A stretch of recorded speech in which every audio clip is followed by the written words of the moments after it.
The HUD 221D4 construction rehab program allows you to build and renovate apartment assets all over the country. The timing of the underwriting process is certainly lengthier than other options. So this video is going to be a brief overview about the steps along the way. If you're interested in more of the dollars and cents underwriting metrics, there's other videos on this channel that go into that in more detail. First step is pre-qualification, which we need the same information that any lender would need. We need to know your proposed rents, expenses, construction costs, and information about the land or building. So if you're buying a site to develop, what's the purchase price of the land that you're buying? Are you going to pay for it in cash? Are you going to have a loan on it? Similarly, if you have a building that's going to be rehabilitated, do you already own the building? Are you buying it? What's the debt on that building, etc. So once we have some basic information, we'll put together an analysis for you, walk through proposed source and use of funds, make sure that the economics work from a kind of a top level on paper. If they do, then we have a conversation with the HUD office that's nearest to the proposed transaction. And this is nice. It's called a concept meeting in HUD verbiage, kind of like an early loan committee. Before any money is spent on an appraisal or market study or environmental reports, we are going to have a direct conversation with you, with HUD. Doesn't take more than half an hour, 45 minutes, but we're going to vet out any potential red flags or concerns that they have. You can ask questions to HUD staff. And ultimately, we've been doing this long enough that we know what HUD likes. We know if there's any concerns that they're going to have. So it's really a pretty painless step in the process. And there's no money that has to be spent by any party to have that. Once we have the meeting, if HUD invites you to move forward, you get a letter from them typically within a week after the call, and then we would start the actual underwriting process.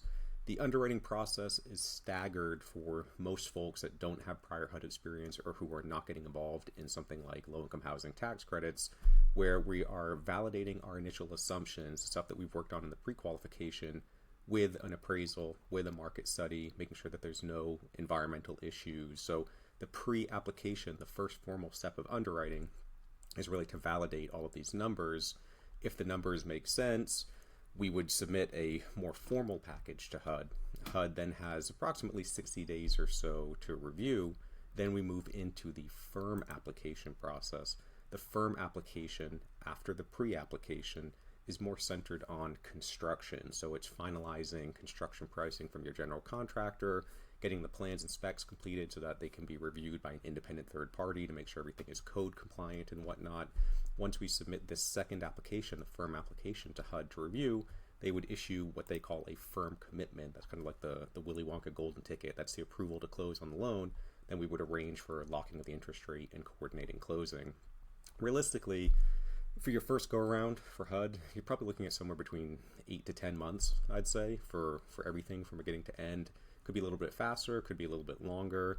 Where this starts to truncate down, get shorter, is if you have prior HUD experience, or again, if you have tax credit involvement or doing some sort of affordable housing, you can elect to go, instead of pre-application, then firm application, go from the concept meeting directly to the firm application. So you're going to do everything all at once, your third parties, your plan review, construction pricing. That's great if you're doing like phase development, or if you're kind of replicating plans that you've already developed before. It's a little bit riskier if not, but it is an option for you. And that would bring things down from say 8 to 10 months to maybe 6 or 7 months. It's kind of a ballpark. So it's really designed to protect borrowers from spending money out of pocket without having a high confidence level that the deal is going to be approved. That's really the length in the process, is protecting clients, make sure everything is validated, and the money that is spent on items like third-party reports, those are going to be credited to you on the settlement statement. Those are mortgageable costs. So you pay them, to get to the closing table, but then at closing, because it's mortgageable, it will be in essence rebated to you. It doesn't just evaporate into thin air, which is nice. So I hope this was helpful. Try to provide a bit of a granular overview. If you'd like me to explain in more detail, please call or email anytime, and I thank you for watching.